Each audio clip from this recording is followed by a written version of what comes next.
Hi traders, welcome to another episode.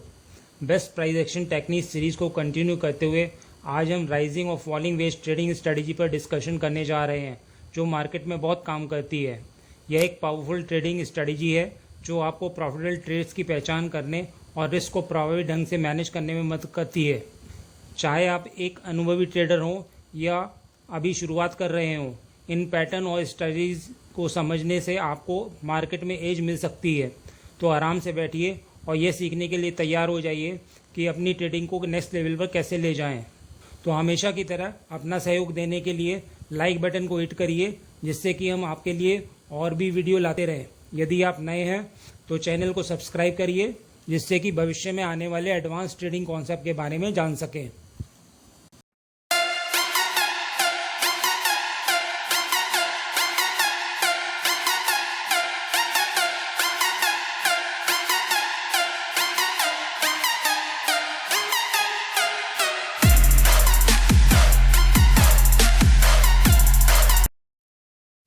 आगे बढ़ने से पहले मैं आपसे पूछूंगा एक क्वेश्चन, जिसका आंसर आप सब लोग करोगे कमेंट सेक्शन में।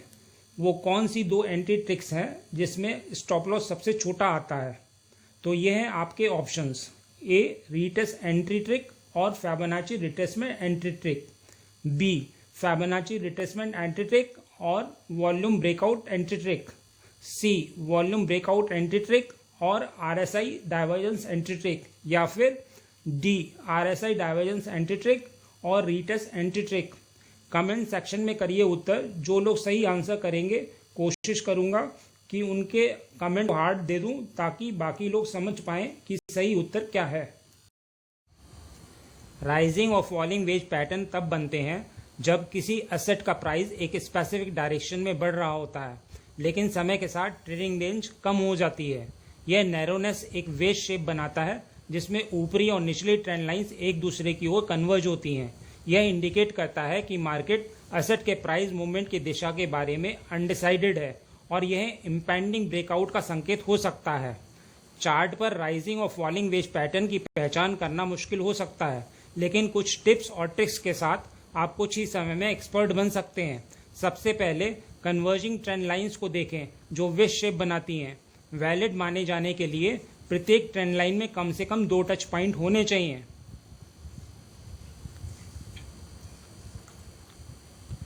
राइजिंग वेज पैटर्न तब बनता है जब सपोर्ट और रेजिस्टेंस लाइंस ऊपर की दिशा में स्लांट होती हैं। सपोर्ट लाइन रेजिस्टेंस लाइन की तुलना में अधिक स्टीपर होती है, जिससे एक नैरो पैटर्न बनता है। राइजिंग वेज पैटर्न को आमतौर पर बेयरिश वाला माना जाता है। यह ऐसा सुझाव देता है कि बाइंग प्रेशर कमजोर हो रहा है और प्राइस सपोर्ट लाइन के नीचे जाने की संभावना है, जिससे डाउनटर्न हो सकता है। बियरिश पोजीशन लेने से पहले कंफर्मेशन के लिए सपोर्ट लाइन के नीचे एक ब्रेकआउट की प्रतीक्षा करना आवश्यक है। एक फॉलिंग वेज पैटर्न तब बनता है जब सपोर्ट और रेजिस्टेंस लाइन नीचे की ओर स्लांट होती हैं।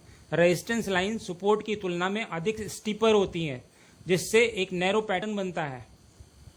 फॉलिंग वेज पैटर्न को आमतौर पर बुलिश वाला माना जाता है। यह ऐसा सुझाव देता है कि सेलिंग प्रेशर कमजोर हो रहा है और प्राइस रेजिस्टेंस से ऊपर जाने की संभावना है, जिससे अप ट्रेंड हो सकता है। बुलिश पोजीशन लेने से पहले कंफर्मेशन के लिए रेजिस्टेंस लाइन के ऊपर एक ब्रेकआउट की प्रतीक्षा करना आवश्यक है। मार्केट स्ट्रक्चर पर विचार करके राइजिंग और फॉलिंग वेज पैटर्न में एंट्री कैसे लें, इस पर स्टेप बाय स्टेप गाइड करने जा रहा हूं। सबसे पहले पहचानें कि आप कौन से पैटर्न से निपट रहे हैं, राइजिंग या falling wedge pattern. Wedge pattern की ओर जाने वाले ट्रेंड की दिशा को समझें। ब्रॉडर मार्केट स्ट्रक्चर और ट्रेंड पर विचार करें। क्या वेज पैटर्न एक अप ट्रेंड या डाउन ट्रेंड के भीतर बन रहा है? अपने ट्रेड को प्रिवेलिंग ट्रेंड के साथ अलाइन करने से सफलता की संभावना बढ़ सकती है। वेज पैटर्न के बाहर स्ट्रॉन्ग सपोर्ट और रेजिस्टेंस लेवल निर्धारित करें। ये लेवल्स आपके ट्रेड एंट्री के लिए महत्वपूर्ण रेफरेंस पॉइंट के रूप में कार्य कर सकते हैं। जैसा कि पहले उल्लेख किया गया है, किसी ट्रेड में प्रवेश करने से पहले कंफर्मेशन की प्रतीक्षा करना महत्वपूर्ण है। इसमें वेज पैटर्न के निर्णायक ब्रेकआउट की प्रतीक्षा करना शामिल है। राइजिंग वेज के लिए लोअर सपोर्ट ट्रेंड लाइन के नीचे एक ठोस ब्रेकआउट की तलाश करें। फॉलिंग वेज के लिए अपर रेजिस्टेंस ट्रेंड लाइन के ऊपर ब्रेकआउट की प्रतीक्षा करें। सवाल यह उठता है कि वास्तव में हमें ट्रेड कब लेना चाहिए, क्योंकि ये ब्रेक कभी कभी फेक होते हैं और प्राइस फिर से रेंज में आ जाता है। हम इस अपॉर्चुनिटी को ट्रेड कैसे करें? बुलिश सिनेरियो में प्राइस प्रीवियस मार्केट स्ट्रक्चर से ऊपर बंद होना चाहिए। यह पुष्टि करता है कि मार्केट में प्राइस को ऊपर उठाने के लिए पर्याप्त मूवमेंट है। इस ब्रेक के बाद हम एंट्री की कंफर्मेशन की तलाश करते हैं। एक बार फिर से एंट्री की कंफर्मेशन के लिए विभिन्न प्राइस एक्शन सिग्नल्स होने चाहिए। रीटेस्ट एंट्री ट्रिक्स पर विचार करें। प्रारंभिक ब्रेकआउट और कंफर्मेशन के बाद वेज की ब्रेक हुई ट्रेंड लाइन के रीटेस्ट की प्रतीक्षा करने पर विचार करें। रीटेस्ट लोअर रिस्क वाला एंट्री पॉइंट प्रदान कर सकता है। यदि प्राइस पूर्व रेजिस्टेंस, जो अब बुलिश सिनेरियो के लिए सपोर्ट है, को रीटेस्ट करता है और ब्रेकआउट की दिशा में बाउंस के संकेत देता है, तो यह एक उपयुक्त एंट्री का अवसर हो सकता है। रिस्क को प्रभावी ढंग से मैनेज करने के लिए स्टॉप लॉस ऑर्डर लगाना चाहिए।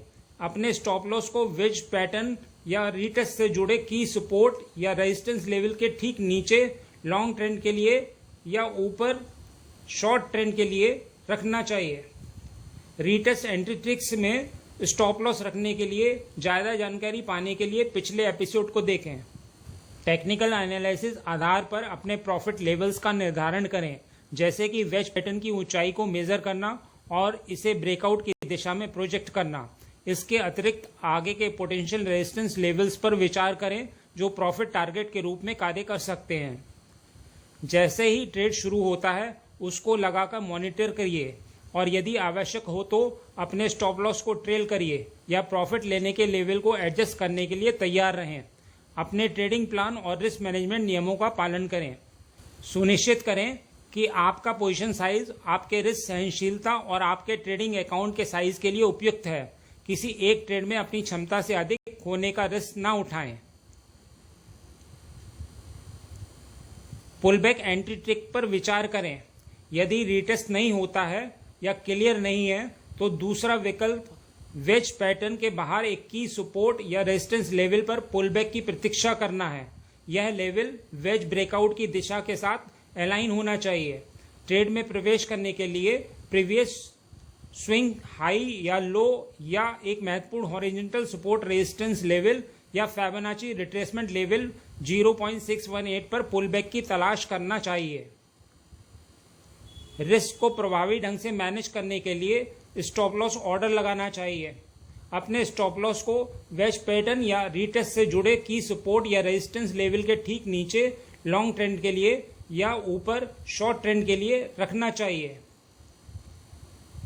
टेक्निकल एनालिसिस के आधार पर अपने प्रॉफिट लेवल्स का निर्धारण करें, जैसे कि वेज पैटर्न की ऊंचाई को मेजर करना और इसे ब्रेकआउट की दिशा में प्रोजेक्ट करना।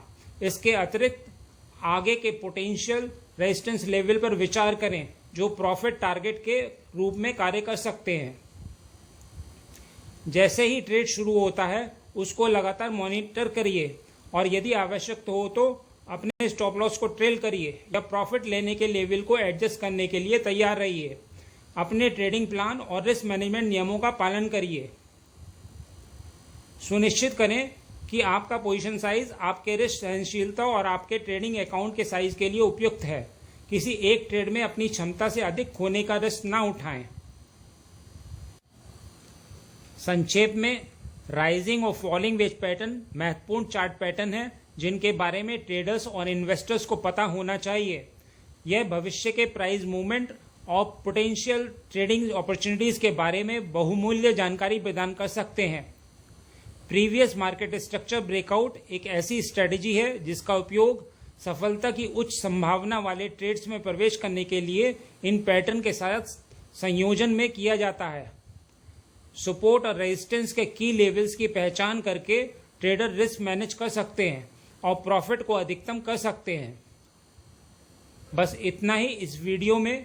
उम्मीद करता हूँ इस वीडियो में दी गई जानकारी आपके लिए उपयोगी रही होगी। यदि हाँ तो लाइक बटन को हिट करिए और यदि आप नए हैं तो चैनल को सब्सक्राइब करिए। मिलते हैं नेक्स्ट एपिसोड में।